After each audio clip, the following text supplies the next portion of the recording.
The old door of the roadside bar groaned as it swung inward, and a small figure slipped through, allowing a thin blade of dying sunlight to cut across the smoky room. For a brief heartbeat, the chatter stopped, long enough for every tattooed, hardened face to turn toward her. She looked barely 16, maybe 17, drowning in a leather jacket far too big for her slight shoulders.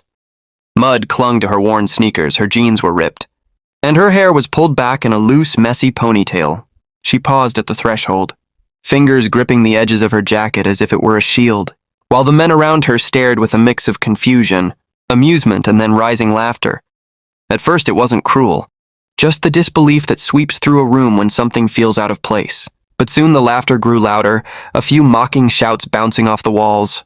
The Iron Wolves, one of the county's most feared biker clubs, had never seen someone like her walk in alone, a teenage girl standing among battle-scarred men who rode roaring machines and followed rules older than her entire life. The biggest of them, Patrick Bennett, leaned back and let out a booming laugh. Well now, what do we have here? A lost little scout? The room erupted again, bottles clinking, boots thudding against the floor. But she remained still. She breathed slowly, waiting, until the noise began to fade. And that's when they finally noticed the patch stitched onto the back of her jacket. The same patch worn by Julian Graves, the Iron Wolves founding member. Her father. Before we move forward, tell us in the comments, where are you watching from and what time is it right now? And don't forget to like and subscribe to Black and Wronged for more heart-touching stories. Let's get started. The patch wasn't some random badge. It was worn, the threads thinning with age, yet the letters on it still stood out with undeniable authority. Iron Wolves, founding member. The chatter in the room died instantly. The same men who were joking moments ago stiffened, exchanging uneasy looks. Everyone there knew you couldn't just walk into a store and buy something like that. It was sacred, a mark of the first riders who shaped the club long before most of these guys had ever touched a bike. The girl slowly turned toward them, her gaze steady despite the tremble in her words. This jacket, it belonged to my father, she said quietly. Julian Graves. The name rolled through the room like a cold draft, freezing every breath in its path. That name, Julian Graves, was etched into the memory of every man in the room. He had been one of the Iron Wolves' fiercest riders, a natural leader, a man who never backed down from a fight, or from standing up for what was right. Years ago, he had died on Route 66, heroically saving a family trapped in a burning car.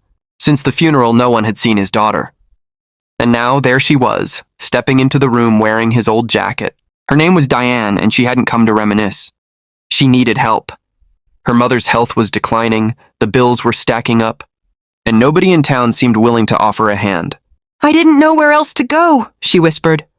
Her mother had always told her, your father's brothers would never let us fall. Her words struck like lightning, leaving the room stunned. The laughter that had once filled the space vanished, replaced by a heavy, uneasy silence. These men, rough, loud, unshakable, suddenly seemed smaller, their expressions softening as memories of the past returned. Julian Graves had been one of their own, and they had all vowed to protect his family. But years drifted by, promises faded, and life carried on relentlessly. Now his daughter Diane stood there before them, holding not just his memory but his cherished patch. Patrick Bennett, the same man who had laughed the hardest moments ago, rose slowly to his feet. His voice trembled as he spoke. Kid, you shouldn't have had to face this alone. He removed his cap, running his hands across his weary face, eyes heavy with regret. Across the room, the bikers shared brief, knowing looks, a silent understanding passing between them. That evening, Diane rode home in a thunderous convoy, engines roaring through the night. The Iron Wolves moved like they had in their glory days, headlights cutting through the darkness. They didn't just fix her house, they restored it from the ground up. By morning, neighbors couldn't believe their eyes.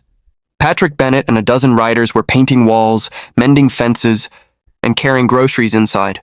For the first time in years, Diane's mother's face lit up with genuine joy. But it wasn't only about the work. Something had shifted inside the club. Diane had quietly become a living reminder of both what had been lost and what had been regained. The old bond, buried beneath years of pride, had come roaring back to life. They began organizing charity rides, bringing meals to families in need, raising money for veterans, and visiting children in hospitals. Their patches were always on display, a reminder of the purpose that had brought them together in the first place. Leading every ride was Diane, riding her father Julian Graves's old bike, carefully restored, by the very men who had once felt there was nothing left to fight for. Seeing her, so young yet determined, carrying Julian's legacy on her shoulders, reignited their passion. The townspeople soon began calling her the Little Wolf. Months later, at the annual Iron Wolves gathering, Patrick Bennett handed Diane a carefully wrapped bundle. Inside was a new custom-made patch. It read Legacy Rider, and in smaller letters below, Daughter of Julian Graves. The men watched in quiet awe as she stitched it next to her father's original patch. Not a single eye remained dry. Diane lifted her gaze and offered a small, hesitant smile. Her father, Julian Graves, used to say, "The patch doesn't give you strength. It shows who you stand for." Those words hung heavy in the quiet room. In that moment, every man there realized it wasn't the leather or stitching that bound their brotherhood. It was love, loyalty, and a courage that didn't need noise to be felt. From that day on, wherever the Iron Wolves roared down Route 66, people noticed the young girl among them, the one whose jacket spoke louder than any engine. Diane wasn't just carrying her father's legacy, she was forging her own. If this story moved you, make sure to like, share, and subscribe to Black and Wronged. Every interaction helps us bring more true stories of courage, love, and second chances to life. Before you go, drop a comment. What does loyalty mean to you? Have you ever met someone whose quiet strength left a mark on your heart? And as the engines of the Iron Wolves roared along Route 66, the wind lifted Diane's jacket, the twin patches shining in the sunlight, a powerful reminder that honor, like a true legacy, never fades away.